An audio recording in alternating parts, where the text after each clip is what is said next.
Very good morning. मैं आपके लिए 27 नवंबर के इम्पॉर्टेंट करंट अफेयर लेके आई हूँ, जो कि आपकी परीक्षा के दृष्टिकोण से बहुत महत्वपूर्ण है। इसलिए आप मेरे वीडियो को शुरू से अंत तक देखें, मेरे चैनल को सब्सक्राइब करें, लाइक करें, अपने सुझाव अपने विचार हम तक पहुँचाते रहें। तो आइए देखते हैं हमारा पहला प्रश्न। किस देश के प्रधानमंत्री को नोबेल शांति पुरस्कार 2021 के लिए नामित किया गया है? हमारे ऑप्शंस हैं इजराइल, जापान, इटली और इनमें से कोई नहीं। इसका सही जवाब है इजराइल। इजराइल के प्रधानमंत्री बेंजामिन नेतन्याहू और अबू धाबी के crown prince Mohammed bin Zayed al Nahyan को नोबेल शांति पुरस्कार 2021 के लिए नामित किया गया है।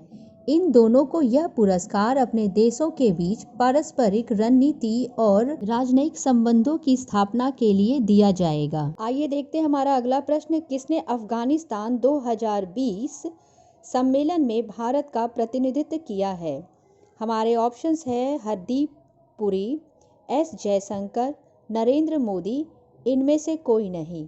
इसका सही जवाब है एस जयशंकर।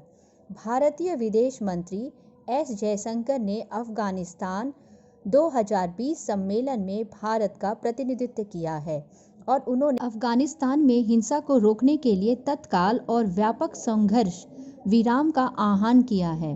अफगानिस्तान सम्मेलन 2020 का आयोजन जेनेवा में 23 नवंबर से 24 नवंबर 2020 तक किया गया था।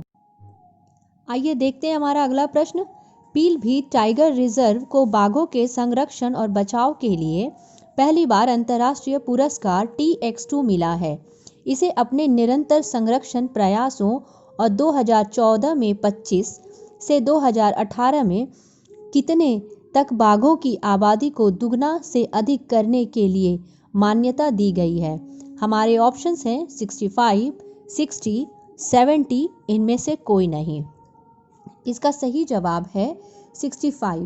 पीलीभीत टाइगर रिजर्व को बाघों के संरक्षण और बचाव के लिए पहली बार अंतर्राष्ट्रीय पुरस्कार TX2 मिला है। इसे अपने निरंतर संरक्षण प्रयासों और 2014 में 25 से 2018 में 65 तक बाघों की आबादी को दुगना से अधिक करने के लिए मान्यता दी गई है। पीलीभीत टाइगर रिजर्व देश के 13वें बाघ रेंज में से पुरस्कार पाने वाला पहला है। तो आइए देखते हैं यूपी के बारे में। पीलीभीत टाइगर रिजर्व यूपी में है। यहाँ के CM हैं योगी आदित्यनाथ, राज्यपाल हैं आनंदीबेन पटेल। यूपी पहला राज्य है जिसने 1 करोड़ कोविड-19 का टेस्ट कराया था। विश्व की पहली साइटून आधारित पुस्तक बाय बाय कोरोना यूपी की राज्यपाल आनंदीबेन पटेल के द्वारा लोकार्पण किया गया था। यूपी राज्य सरकार ने 600 रुपये में कोरोना टेस्ट कराने का फैसला लिया था। दुनिया भर की कंपनियों के लिए यूपी पसंदीदा निवेश राज्य बना है। गिद्ध संरक्षण एवं प्रजनन केंद्र की स्थापना भी यूपी में ही की गई थी। कुपोषित बच्चों के लिए परिवार को गाय देने की योजना यूपी सरकार की ही पहल है। कोविड-19 में मरीजों के लिए प्रत्येक जिले में L2 के अस्पताल खोलने की घोषणा भी यूपी गवर्नमेंट की पहल है। मिशन शक्ति अभियान यूपी गवर्नमेंट की पहल है। सौर ऊर्जा खेती द्वारा स्वरोजगार योजना भी यूपी गवर्नमेंट की ही पहल है। आइए देखते हैं हमारा अगला प्रश्न। 26 नवंबर को विश्व भर में कौन सा दिवस मनाया जाता है? हमारे ऑप्शंस हैं विश्व जल संरक्षण दिवस, विश्व वायु संरक्षण दिवस, विश्व पर्यावरण संरक्षण दिवस, इनमें से कोई नहीं। इसका सही जवाब है विश्व पर्यावरण संरक्षण दिवस। 26 नवंबर को विश्व भर में विश्व पर्यावरण संरक्षण दिवस मनाया जाता है। यह दिवस प्रतिवर्ष पर्यावरण संतुलन को बनाए रखने एवं लोगों को जागरूक करने के लिए मनाया जाता है। यह दिवस संयुक्त राष्ट्र पर्यावरण कार्यक्रम के द्वारा आयोजित किया जाता है। आइए पिछले कुछ इम्पोर्टेंट दिनों को रिवाइज कर ले। 1 नवंबर को वर्ल्ड वीगन डे मनाया था हमने। 5 नवंबर को वर्ल्ड सुनामी डे। 7 नवंबर को नेशनल कैंसर अवेयरनेस डे। 8 नवंबर को विश्व शहरीकरण दिवस और रेडियोग्राफी दिवस, 10 नवंबर को world science day for piece and development, 12 नवंबर को वर्ल्ड निमोनिया डे, 14 नवंबर को विश्व मधुमेह दिवस, 16 नवंबर को राष्ट्रीय प्रेस दिवस, 17 नवंबर को इंटरनेशनल स्टूडेंट डे, 20 नवंबर को वर्ल्ड चाइल्ड डे, 21 नवंबर को वर्ल्ड टीवी डे और 25 नवंबर को international day for elimination of violence against women और विश्व मांसाहार रहित दिवस। अगर आप मेरे चैनल पे नए हैं तो प्लीज़ आप मेरे चैनल को सब्सक्राइब करें और लाइक करना ना भूलें। तो आइए देखते हैं हमारा अगला प्रश्न। किसने सभी राज्यों और केंद्र शासित प्रदेशों को अपने संबंधित क्षेत्रों के भीतर जल निकायों की मरम्मत के लिए नोडल एजेंसियों की नामित करने का निर्देश दिया है? हमारे ऑप्शंस हैं NHRC, नेशनल ग्रीन ट्रिब्यूनल, गृह मंत्रालय और इनमें से कोई नहीं। तो इसका सही जवाब है नेशनल ग्रीन ट्रिब्यूनल। NGT ने सभी राज्यों और केंद्र शासित प्रदेशों को अपने संबंधित क्षेत्रों के भीतर जल निकायों की मरम्मत के लिए नोडल एजेंसी को नामित करने का निर्देश दिया है। NGT ने यह भी निर्देश दिया है कि संबंधित मुख्य सचिव के निरीक्षण के तहत यह नोडल एजेंसियां स्थिति का जायजा लेने और आगे के कदमों की योजना बनाने के लिए 31 जनवरी 2021 से पहले अपनी बैठकें आयोजित करें। NGT ने यह भी निर्देश दिया है कि मंत्रालय के सचिव की अध्यक्षता में 351 प्रदूषित नदियों के पुनर्वितरण की निगरानी के लिए केंद्रीय निगरानी समिति सभी राज्यों द्वारा समय समय पर 1 वर्ष से कम 3 बार उनकी मरम्मत पर निगरानी रखे। शेख बदौर बिन्त सुल्तान अल कासिमी निम्न में से किसकी अध्यक्ष नियुक्त होने वाली दुनिया की पहली महिला बन गई हैं? हमारे ऑप्शंस हैं सोसाइटी ऑफ ऑथर्स, अंतर्राष्ट्रीय प्रकाशन संघ, फेडरेशन ऑफ यूरोपियन पब्लिशर्स, इनमें से कोई नहीं। इसका सही जवाब है अंतर्राष्ट्रीय प्रकाशन संघ। शेख बदौर बिन्त सुल्तान अल कासिमी अंतर्राष्ट्रीय प्रकाशन संघ की अध्यक्ष नियुक्त होने वाली अरब दुनिया की पहली महिला बन गई हैं।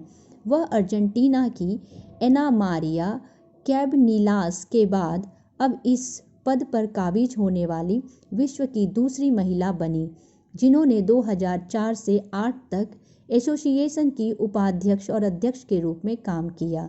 वह जनवरी 2021 में आधिकारिक तौर पर पद ग्रहण करेंगी। विजय कुमार सिन्हा नवंबर 2020 में किस राज्य की विधानसभा के अध्यक्ष चुने गए? हमारे ऑप्शंस है बिहार, उड़ीसा, उत्तराखंड, इनमें से कोई नहीं। इसका सही जवाब है बिहार। विजय कुमार सिन्हा बहुमत से बिहार विधानसभा के अध्यक्ष के रूप में चुने गए, जिससे वह पद पर कब्जा करने वाले राज्य के पहले भाजपा विधायक बन गए हैं। उन्होंने RJD विधायक अवध बिहारी चौधरी के खिलाफ खड़ा किया गया था, जो विपक्षी महागठबंधन के उम्मीदवार थे। तो आइए जानते हैं बिहार के बारे में। यहाँ बिहार के मुख्यमंत्री हैं नीतीश कुमार, जिन्होंने 7वीं बार शपथ ग्रहण किया है।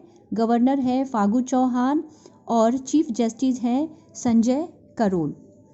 लोकसभा सीट है 40, राज्यसभा सीटें हैं 16, राजकीय पशु गौर और राज्य पक्षी गौरैया है। कोविड-19 की रोकथाम के लिए बिहार सरकार ने संजीवनी ऐप लॉन्च किया था। इंद्रवज्र एप्लीकेशन बिजली गिरने की पूर्व सूचना चेतावनी से संबंधित है। कछुआ पुनर्वास केंद्र भागलपुर में खोला गया है। खगड़िया के तेलीहार गांव से गरीब कल्याण योजना अभियान PM मोदी जी के द्वारा शुरू किया गया है। बिहार का पहला डॉल्फिन सेंचुरी विक्रमशिला कैंटेक वाइल्ड लाइफ सेंचुरी में खोला जाएगा।